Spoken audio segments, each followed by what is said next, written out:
लग सके। ऐसे है कि नहीं? जो बोझ हम नहीं उठा सकते, जब हम वो उठाने की कोशिश करेंगे तो हमारे साथ क्या होगा? बहुत बुरा हो सकता है, हम जख्मी हो सकते हैं, हम गिर सकते हैं, हमारी कमर में, जिसको हम कहते हैं ना पंजाबी में चोक पै रही, बड़ी पेन होती है, बड़ा पेनफुल होता है। जबरदस्ती अगर हम कोई बोझ लेने की कोशिश करेंगे तो वो हमारे लिए क्या करेगा?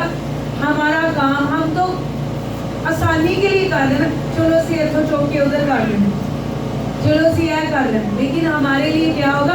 हमारी बॉडी के लिए क्या होगा? वो नुकसानदेह होगा। आमीन। आए हम आए पढ़े, फिर हम आगे बढ़े। मत्ती की मार्फत लिखी की इंजील, उसका 11वां बाब, उसकी 28वीं आयत से 30वीं आयत। यहाँ पे लिखा हुआ है, ऐ मेहनत उठाने वालों और बोझ से दबे हुए लोगों, सब मेरे पास आओ, मैं तुम्हें आराम दूंगा। मेरा जुआ अपने ऊपर उठा लो और मुझसे सीखो, क्योंकि मैं हलीम हूँ और दिल का फरोतन, तो तुम्हारी जानें आराम पाएंगी, क्योंकि मेरा जुआ मुलायम है और मेरा बोझ हल्का। आमीन आमीन। तो यहाँ पे हमें एक नजर आती है, यीशु मसीह क्या कर रहे हैं? आप हो सकता है आप में से ज्यादातर लोग जो है ना वो ईमानदार हो, यीशु मसीह को जिंदगी दी हो, यीशु मसीह के करीब भी आ गए, लेकिन बहुत से लोग समझते शायद ये आयत जो है ना वो सिर्फ गैर ईमानदारों के लिए, गैर ईमानदारों के लिए नहीं है, ये हम सब के लिए है। यीशु को जिंदगी देने के बावजूद भी मेरी बहनों, जब तक हम इस जमीन पे हैं, इब्लीस का एक टूल है, एक हथियार है, वो हमें दबाना चाहता है, वो हम पे हुक्मरानी करना चाहता है, वो हम पे तसल्लुत रखना चाहता है। आमीन। वो हमें प्रेस करना चाहता है, वो चाहता है हम इस काबिल ना रहे कि हम उसके साथ लड़ सकें। आमीन। हम आयत की तरफ वापस आएंगे। लिखा हुआ है, ऐ मेहनत उठाने वालों और बोझ से दबे हुए लोगों, इसके पास आओ, मेरे पास आओ, मैं तुम्हें आराम दूंगा। यीशु हमें आराम देना चाहता है, यीशु हमें तसल्ली देना चाहता है, यीशु हमें इत्मीनान देना चाहता है, लेकिन कौन सी चीज है जिसने हमें उससे दूर किया हुआ है? सब कहे हमारे बोझ। जो मैंने शुरू में बात की, अगर वो बोझ जो हम नहीं उठा सकते, जब हम उसको उठाने की कोशिश करेंगे तो क्या होगा? वो हमारी बॉडी को, हमारे बदन को नुकसान पहुंचाएंगे। अगर हम जबरदस्ती को करने की कोशिश करेंगे तो हमारा नुकसान भी हो सकता है। अब यहाँ पे हम रूहानी साइड पे चले जाएंगे। बहुत से ऐसे बोझ हैं, बहुत सी ऐसी फिक्रें हैं, बहुत से ऐसे हालात हैं, बहुत सी ऐसी सिचुएशंस हैं, चीजें हैं जिनको हमने अपने ऊपर बोझ के तौर पे उठाया हुआ है। उन बोझों को लेके हम मसीही जिंदगी गुजार रहे हैं। समझ आई मेरी बात की? किस को आई जरा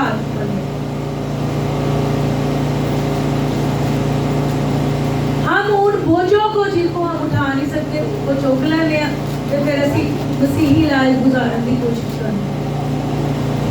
ये देखिए, मैंने कोई बोझ उठाया हुआ है, अगर मैं चलना चाहूँ तो मैं आसानी से चलूँ, ऐसे ही है ना?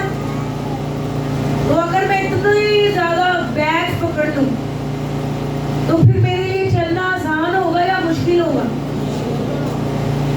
यही वजह है हम मसीही जिंदगी में बहुत मुश्किल से आगे बढ़ पाते हैं, क्योंकि हमारी जिंदगी में बहुत से ऐसे बोझ हैं जो खुदा ने हमें नहीं दिए। आमीन। उनमें से मैं आपको नाम आसान सी कर लूँ। हमारी जॉब का प्रेशर, हमारे बच्चों का प्रेशर, रुपए पैसे का प्रेशर, हमारे शोरों का प्रेशर, हमारे हालात का प्रेशर, जंग का प्रेशर, मुल्की हालात का प्रेशर, बहुत से ऐसे प्रेशर हैं, बहुत से ऐसे बोझ हैं, बहुत से ऐसे बर्डन हैं जो हमने अपने ऊपर उठाए हैं। यीशु क्या चाहता है? सादा सी बात, यीशु क्या चाहता है? वो क्या कहता है, मेरे पास आओ ऐ मेहनत उठाने वालों और बोझ के दबे हुए लोगों, मेरे पास आओ, मैं तुम्हें आराम दूंगा। क्या वो हमें आराम देना चाहता है? यहाँ पे रुक के खुदा का रूह मेरे दिल में ये बात डाल रहा है, मैं जरूर हूँ।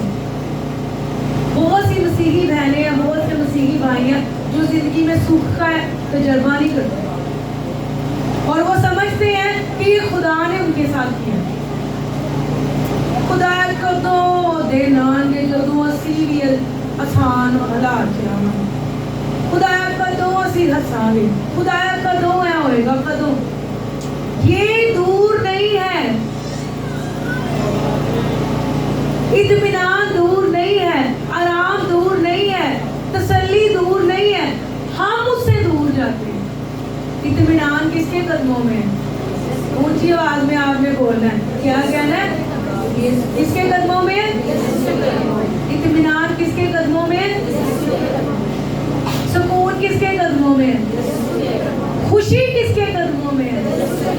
वो किधर बुला रहा है? कह रहा जाओ जाओ, देखो जाओ, देखो जा, तेरे सुकून मिलेगा। क्या कह रहा है? सब मेरे पास आओ, मैं तुम्हें आराम दूंगा।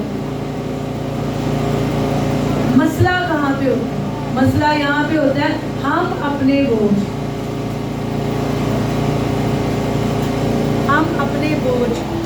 एक मिनट के लिए जरा होल्ड पे रखिए। हम अपने बोझ जो है वो खुदा को देना नहीं चाहते, हम अपने बोझ खुद उठाना चाहते हैं, हम अपने काम खुद करना चाहते हैं, हम अपने तरीके इस्तेमाल करना चाहते हैं,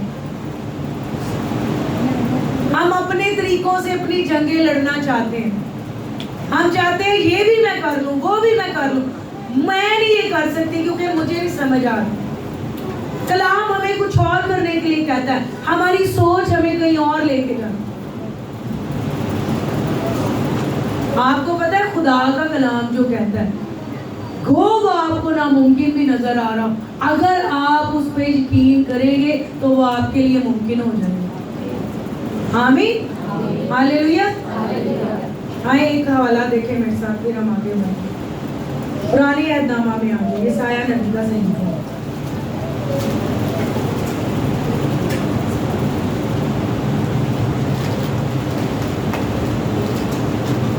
55वां बाब 55 चैप्टर उसकी 8वीं आयत लिखा है, खुदावंद फरमाता है, मेरे ख्याल तुम्हारे ख्याल नहीं और ना तुम्हारी राहें मेरी राहें, क्योंकि जिस कदर आसमान जमीन से बुलंद है उसी कदर मेरी राहें तुम्हारी राहों से और मेरे ख्याल तुम्हारे ख्यालों से बुलंद है। आमीन। यहाँ पे खुदा पता क्या बता रहा है? खुदा सादा सी बात बता रहा है, मेरे ख्याल तुम्हारे ख्याल। खुदा के ख्याल कौन से हैं? बता, ऊंची आवाज, क्या है? खुदा के ख्याल भलाई है और खुदा के ख्याल खुदा का कलाम। खुदा के ख्याल क्या है? खुदा का, खुदा के ख्याल हमें कलाम बताता है क्या। और बाइबल यहाँ पे कहती है, मेरे ख्याल तुम्हारे ख्याल नहीं, ना मेरी राहें तुम्हारी राहें। जिस कदर आसमान जमीन से बुलंद है उसी कदर मेरी राहें तुम्हारी राहों से और मेरे ख्याल तुम्हारे ख्यालों से।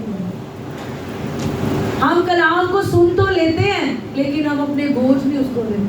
हम कलाम को सुन तो लेते हैं लेकिन हम उसके ख्यालात को कबूल नहीं करते। हम कलाम को ले तो लेते हैं लेकिन हम कहते हैं नहीं नहीं नहीं जी, खुदा को नहीं पता ये सिचुएशन कैसे हल होगी, ये मुझे पता है। जब तक हम अपने बोझ खुदा को नहीं देंगे तब तक हम आराम का तजर्बा नहीं करेंगे। हम कहते हैं नहीं इस सानू ही चुकने नहीं, ऐ वाली सिचुएशन इंज ही होएगी। नो, ऐसे नहीं होगा। जब आप खुदा के कदमों में आएंगे सबसे पहले खुदा आपको क्या कहेगा? अपने बोझ मुझे दे, मेरे ख्याल यानी आपकी आसानी के लिए मेरा कलाम ले ले, जो मेरा कलाम कहता है उसको ले ले। तो तेरी जान क्या हो, आराम।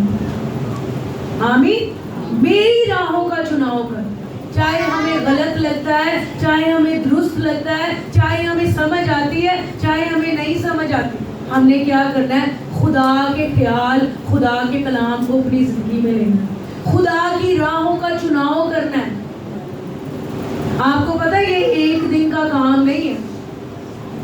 जब आप हर रोज, मैं आपको ये बड़ी आसान सी बात बता दूं, हर रोज जब हम सोते हैं रात के टाइम और जब हम सुबह को उठ के आंखें खोलते हैं, तो इब्लीस की कोशिश होती है वो बड़े बोझ आपके ऊपर ला के डाल दे।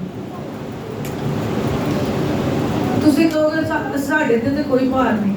यस होते हैं। कौन से? ऊंची बोलो जरा। मैं इसलिए आपको कह रही हूँ बोलने के लिए, आपको और समझ आएगी। आपकी फिक्रों के बोझ, बिल्स के बोझ, आपके बच्चों के बोझ। क्या मुझे ये बताएं, हम बोझ लेके या फिक्रमंद होके कुछ कर सकते हैं? अगर हम फिक्रमंद हो जाएं, 3 दिन हो रहे, 4 दिन हो रहे, 10 दिन हो रहे, क्या हमारा वो काम हो जाता है? क्यों नहीं होता? क्योंकि फिक्रमंद होने से कुछ भी नहीं होता। हमें पता होता है कुछ नहीं होना, तो भी हम वो बोझ लेते। लेकिन अफसोसनाक बात क्या है, दूसरी साइड पे हमें पता ही नहीं होता कि खुदा हमारा बोझ लेके हमारा वो काम करना चाहता है। हम खुदा की बजाय, हम खुदा के ख्याल की बजाय, हम खुदा के कलाम की बजाय, हम खुदा की राहों की बजाय हम इंसानों का चुनाव करते हैं। हमारी सोच, हमारा ख्याल हमें ये बताता है नहीं, ये इधर से नहीं होना। वो कि कई दफा हम दुआ भी करते हैं, नहीं इधर से नहीं होना, चलो मैं उसके पास चली जाती हूँ, चलो मैं उसको कह देती हूँ, चलो मैं उससे हेल्प ले लेती हूँ। बुरी बात नहीं है। जब आप खुदा से दुआ करेंगे, खुदा भी आपके लिए इंसानों को खड़ा करेगा। लेकिन इसमें फर्क है, जब खुदा आपके लिए इंसानों को खड़ा करेगा तो वो खुशी से आपके लिए करेंगे। लेकिन जब आप खुद दूसरों के पास जाएंगे तो लोग की तो धुतकारेंगे, फिर तुसी और डिस्करेज हो जाओगे, और परेशान हो जाओगे, और परेशान होके आप कहेंगे ले खुदा ने तो कभी मेरी मदद ही नहीं। समझ आ रही है? जरा हाथ लहराए, किस किस को आ रही है? खुदा क्या चाहता है? हम पहले किसके पास आए? ऐ थके मांदो बोझ के दबे हुए लोगों, किधर आना है? मैं तुम्हारा बोझ ले लूं, मेरा बोझ उठाओ, मेरा जुआ ले लो, क्योंकि मेरा बोझ हल्का है। मेरा जुआ क्या है? हर रोज इसके लिए मेरी बहनों बड़ा आसान तरीका, बहुत ही आसान तरीका, हर रोज खुदा के पास आए, हर रोज दुआ के लिए खुदा के पास आए। सबसे पहले जब सुबह आपकी आंख खुलती है तो आपने किसके पास जाना है? खुदा के पास। और क्या करना है? अपने बोझ, अपनी फिक्रें उसको देनी है, अपने बोझ उसको देने हैं और उसको कहना है खुदावन आज के दिन में तू मेरी क्या कर? मदद कर, तू मेरी मदद कर, तू मेरा जोर बन जा, तू मेरा। मैं आपको एक एग्जाम्पल इसकी खुदा का रूह मेरे दिल में डालना जरूर दूँ। ये लास्ट वीक की बात है। लास्ट वीक में मैं जो है ना वो तकरीबन मैं बहुत ज़्यादा बिजी थी, सारा दिन मैं बड़ी मसरूफ थी। मैं कपड़े धो रही थी और कपड़े धोते धोते ना मैंने क्या किया, मुझे विजिट पे जाना था, मैं विजिट पे चली गई। एक मेरी बेटी की टी शर्ट थी, वो मैं स्पिनर में डाल के उत्थे ही भूल गई। फिर मैं उधर से जो है वापस घर पे आई। कई दफ़ा जब हम बहुत प्रेशर में होते हैं ना, बड़े बोझ में होते हैं, तो हमारा माइंड खुद से चीज़ें क्रिएट कर लेता है, खुद से चीज़ें बना के हमें दिखा देता है। कई बार ये इंसाना ना भी एंजी कर, लोगों के अंदर कुछ होता भी नहीं, हम खुद से ही कहते हैं मेरे नया मस। तो मेरे माइंड ने क्या किया, मुझे बता दिया तुमने टी शर्ट निकाली है, कार पे डाली है, वो सूख गई है और तुमने जाकर उसको कबर्ड में रख दिया।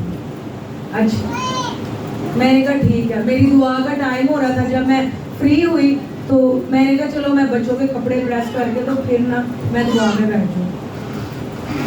लेकिन खुदा ये नहीं चाह रहा था, खुदा चाह रहा था पहले मैं दुआ करूँ। मुझे पता है खुदा जब ये हुआ ना, खुदा मुझसे चाह रहा था भी मैं ये चीज़ आपके, और मुझे पता है इससे आपको और ज़्यादा समझ आएगा। अच्छा, अब मैंने क्या किया, वही जो हम करते हैं। खुदा मुझे कह रहा था तुम ऐसे करो, दुआ में बैठो। मेरा ज़हन मुझे कह रहा था, मैंने सुकून ही नहीं सी आ रही। नहीं, मैं पहला कपड़े प्रेस कर रही हूँ।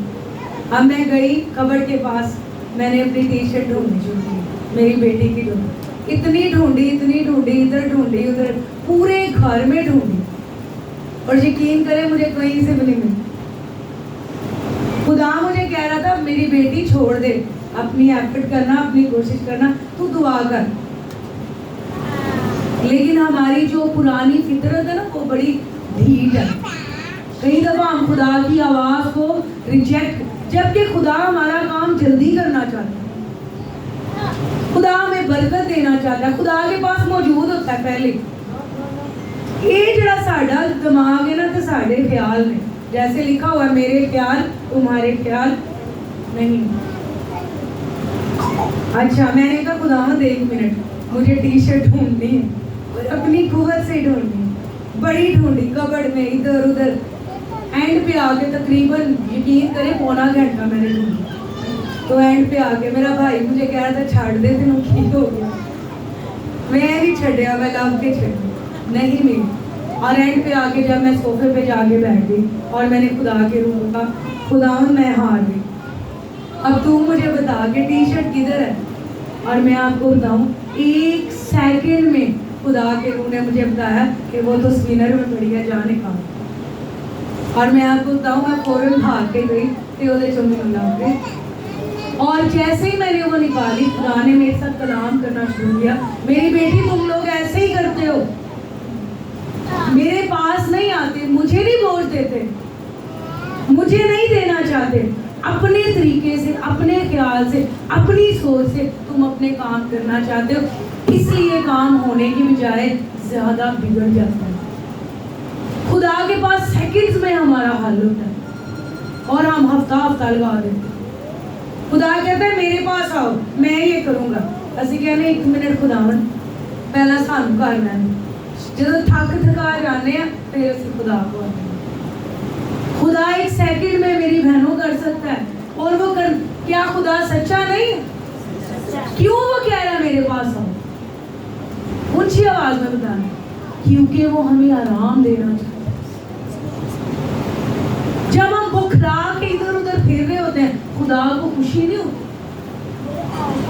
जब हम परेशान हो रहे होते हैं, रो रहे होते हैं, खुदा को इत्मीनान नहीं मिलता। गो कि वो खुशी और इत्मीनान का मंबा है, लेकिन वो हमें दुखी देख के खुश नहीं होता, वो हमें आराम दे के खुश होता है, वो हमें खुश दे के खुश होता है। लेकिन कैसे? वो नहीं कुछ कर सकता जब तक हम खुद उसके पास नहीं आएंगे। तरीका उसने हमें बताया, तुम मेरे पास आओ। आना किसने? किसने आना है? ऐसे जरा हाथ लाएगा, मैंने आना है। आना पास किसने है? हमने आना है। उन्हें खींच के नहीं सानू ले आना, वो हमें हल्की सी धीमी सी आवाज से बुलाता रहेगा, ना परेशान हो, आजा मेरे पास, मैं तुझे इत्मीनान दूंगा, मैं तुझे आराम दूंगा, मुझे दे दे ये बोझ, मैं तेरे लिए दूंगा। लेकिन हम नहीं देते। मेरी बहनों, बोझ जैसा भी है, हालात जैसे भी हैं, सिचुएशन जैसी भी है, वो हम नहीं कर सकते, लेकिन वो कर सकता है। क्या आपका ईमान है वो कर सकता है? क्या आपका ईमान है वो कर सकता है? क्या आपका ईमान है खुदा सब कुछ कर सकता है? आए जोरदार तालियां बजाएं, इससे सब कुछ मुमकिन है। खुदा से सब कुछ मुमकिन है, वो सब कुछ कर सकता है। लेकिन वो एक ही सिचुएशन है जब वो नहीं कर सकता, जब हम उसके पास नहीं आते। मैंने तो हार मान के खुदा को कह दिया था ना, तू मैनू दस। बहुत से हार मान के अभी तक बैठे हुए हैं, हार मान के भी खुदा के पास नहीं जाते। नहीं जाते, यकीन करें। हार मान के मायूस हो गए, उधर ही बैठे रहते हैं और खुदा ने तो किया ही नहीं सारे, वो खुदा ने पता नहीं कदों करना, वो खुदा दे ला लो इल्जाम, होना फिर भी कुछ नहीं होगा। कब? जब ऐ थके मांदो बोझ के दबे हुए लोग कहाँ जाओगे? मेरे पास आओगे। जब आप पास आएंगे, देखें ईसाया का सहीफा 55वां बाब 6 आयत से मैं पढ़ूंगी। लिखा हुआ है, जब तक खुदा मिल सकता है उसके तालिब हो, जब तक वो नजदीक है उसे पुकारो। शरीर अपनी राह को तर्क करे और बदकार अपने ख्यालों को, और वो खुदावन की तरफ फिरे और वो उस पर रहम करेगा, और हमारे खुदा की तरफ, क्योंकि वो कसरत से माफ करता है। मेरी बहनों, जब हम उसके पास जाएंगे, हम अपनी राहों से फिरेंगे, हम अपने ख्यालों को तर्क करेंगे, तो खुदा रहम करने के लिए मौजूद है। आमीन आमीन हालेलुया। वो करने के लिए मौजूद है। खुदा से सब कुछ मुमकिन है। हम इंसान हैं। आमीन, हम इंसान हैं। हम देखें, हमारी सोच में कई दफा समझ नहीं आती ये कैसे होगा, वो कैसे होगा, लेकिन खुदा जानता है। आपको पता है, खुदा मेरे दिल में डाल रहा है, मैं एक और गवाही आपके साथ शेयर करूं। तकरीबन मेरा कल 2 साल हो गया, मुझे नहीं पता कितनी देर हुई। मैंने ना खुदा से दुआ की थी। मैंने खुदा को कहा था, खुदा मुझे ऑटोमेटिक मशीन चाहिए।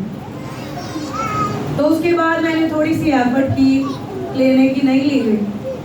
फिर ये पिछले साल के एंड में दिसंबर में हमने जो है वो पैसे भी रखे इसके लिए, लेकिन वो पैसे खुदा चाह रहा था कि हम लगा देते, असी ला देते। ठीक है, जनवरी आ गया।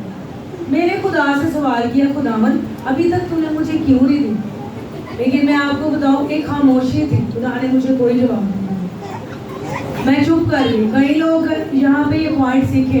कुछ लोग कहते हैं सीधे खुदा ना लड़ने हैं, बड़ा अपनी तरफ से शो करते हैं कि बड़ा अच्छा रिलेशन। खुदा जो है वो बहुत बड़ा खुदा है। हमें खुदा से लड़ने की जरूरत नहीं है। वो मोहब्बत है, वो पहले ही हमें देना चाहता है। आमीन। इसलिए मैं खामोश होगी, मैंने कोई बात नहीं। मैंने कहा, खुदावन तू अजीम है, मैं तेरी भलाई पर ट्रस्ट करती हूँ। अगर मुझे नजर नहीं भी आ रहा तो मुझे ये यकीन है कि तू मुझे देना चाहता है, तू मुझसे प्यार करता है। मैंने दोबारा कोई बात नहीं की। तकरीबन 1, 1.5 या 2 हफ्तों के बाद हमें एक कॉल आई और उन्होंने कहा कि हम आपको ऑटोमेटिक मशीन जो है वो गिफ्ट दे रहे हैं। और जब वो मुझे पता चला कि ये हमें गिफ्ट मिल रही है, तो उस टाइम मैं इतनी खुश हुई। मैंने खुदा को कहा, खुदावन, खुदा कई दफ़ा हमें नहीं बताता, कई दफ़ा नहीं बोलता, लेकिन हमें उस पर ट्रस्ट करना है। कई दफ़ा खामोशी होती है, हमें उस पर यकीन करना है। मैंने खुदा को कहा, खुदावन तूने मुझे इसलिए नहीं बताया कि तू मुझे सरप्राइज देना चाहता था। हमारा खुदा हमारा बाप है, वो हमें जो है वो बड़े गिफ्ट देना चाहता है। मैंने कहा, खुदावन तूने मुझे सरप्राइज, और यकीन करें वो लेके मैं इतनी खुश हुई। शायद वो मैं अपने पैसों से खरीदती तो मुझे इतनी खुशी ना होती, लेकिन वो खुदा ने जब प्रोवाइड की तो मुझे बहुत ज़्यादा, मैं कहा, खुदावन मैं दिल से तेरा शुक्र करती हूँ कि तूने अच्छी अच्छी चीज़ें इसमें ही रखी है। सब अपनी तरफ हाथ में, मैं खुदावन मैं तेरा शुक्र करती हूँ, तू मुझे अच्छी अच्छी चीज़ों से आसूदा करता है। आमीन। आपको पता है ये कहाँ पे लिखा है? कलाम में लिखा है। खुदा के कलाम में लिखा है वो हमें अच्छी अच्छी चीज़ों से आसूदा करता है, और वो करना भी चाहता है। जो असी लड़ने हैं ना, बोलने हैं, जो असी अपने तरीके इख्तियार करने, फिर क्या होता है? खुदा का काम रुक जाता है। जब हम परेशान होते हैं, क्या होता है? खुदा का हाथ मुंह नहीं करता। जब हम फिक्रमंद होते हैं तो हम अपनी दुआ का जवाब ले नहीं। आमीन हालेलुया। इसलिए मेरी बहनों, खुदा क्या चाहता है? खुदा आज आपसे क्या चाहता है? खुदा चाहता है हम अपने सारे बोझ उठा के किसको दे दें? किसको दे दें? खुदा को दे दें। कई बार इसी पता की करने ठूस ठूस के जड़े बैग भरे होते हैं ना, देखा हुआ है आपने सफरी बैग? वो जो पुराने वाले सफरी बैग है, किस किस ने देखे हुए हैं? जिसके नीचे जिपे लगी होती हैं, वो जिपा खोल खोल के तुसी सामान पाते हो। तो जो लेडीज होती है ना उसको ठूस ठूस के भरती है, ऐसे होता है ना, भर के उसको बड़ी मुश्किल से बंद करती है। कई दफा हम अपने फिक्रों के जो बैग्स है ना बड़े बड़े, वो हमने ठूस ठूस के भरे होते हैं। जब हम खुदा के हज़ूर आते हैं ना, हम जिप खोल के तो वो खाली कर देते हैं।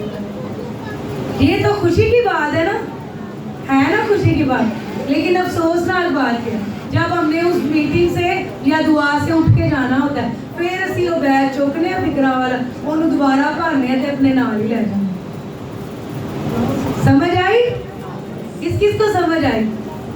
हमने क्या, खुदा आज आपसे क्या चाहता है? वो बैग यहाँ पे खाली कर दें, फिक्रों के बोझ यहाँ पे उतार दें और फिर उसको दोबारा ना भरें, अपने साथ ना लेके जाएं। किसको देके जाना है?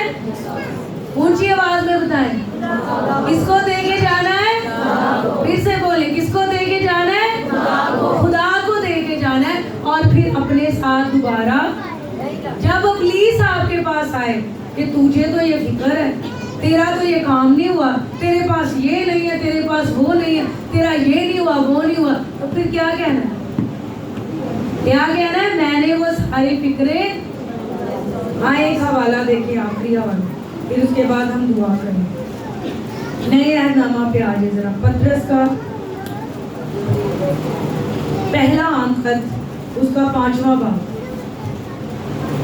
ये आयत जो है ना, आप अपने घरों में भी लिख के लगा सकते हैं, अपने मोबाइल फोन पे लिख लें, अपने हाथ पे लिख लें, या अपनी फ्रिज पे लिख लें, जहाँ पे आपकी बहुत ज्यादा नजर जाती है वहां पे लिख लें, ताकि ये आपको याद दिलाती रहे कि आपने फिक्रमंद नहीं होना। इससे पहले कि मैं ये पढ़ूं, सब जरा मेरे पीछे बोलें, कहे मैंने फिक्रमंद नहीं होना, मैंने अपनी सारी फिक्रें, मैंने अपने सारे बोझ खुदा को दे दिए, मैं इसको वापस नहीं लूंगी। आमीन, आमीन, हालेलुया।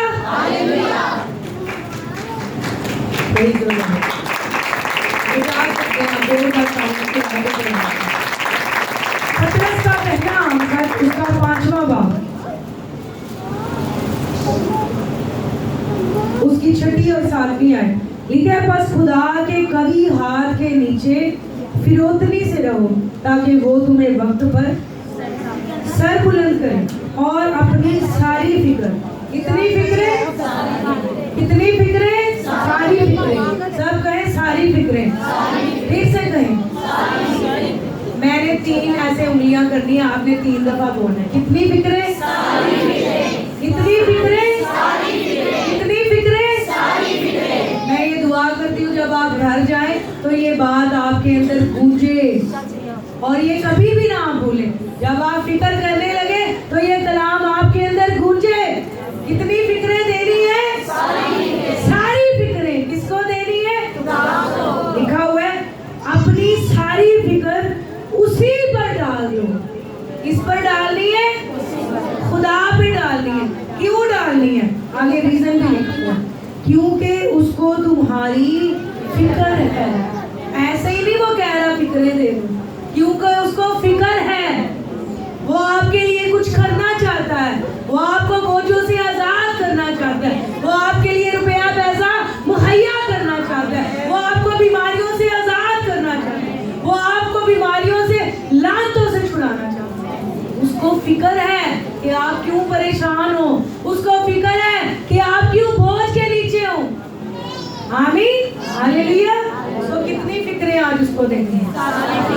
कितनी फिक्रें? सारी फिक्रें। आए, मेरी सबसे गुजारिश है, मुझे पता है हर एक पर्सन जो यहाँ मौजूद है किसी ना किसी फिक्र में मुब्तला है, ऐसा है ना? आज आपने क्या करना है? उन फिक्रों को किसको देना है?